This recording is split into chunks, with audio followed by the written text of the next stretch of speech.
नाज़रीन, ये कहानी है 18वीं सदी की, जब पढ़ने लिखने का काम सिर्फ मर्दों के लिए था। औरतों को पढ़ने की इजाजत नहीं थी। इस दौर में एक लड़की जिसका नाम मैरी सुमरवेल था, उसे मैथ्स पढ़ने का बहुत शौक था, मगर उसके लिए मैथ्स एक चैलेंज से कम ना था। एक दिन वो यूं ही पढ़ रही थी तो उनके घर एक औरत आई जिसने देखा मेरी किताबें उठाए मैथ्स पढ़ने में मसरूफ है।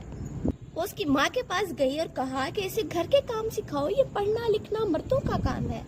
नाजरीन, ये 18वीं सदी थी जहाँ पढ़ाई को अहमियत नहीं दी जाती थी। खास तौर पर औरत की पढ़ाई को गलत समझा जाता था।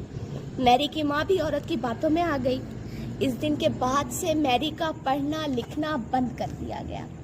मैरी को किताबें उठाने की इजाजत न थी। सारा दिन घर के कामों में लगी रहती और रात को जब पढ़ने के लिए अपनी माँ से कैंडल मांगती तो उसे कैंडल भी न दी जाती।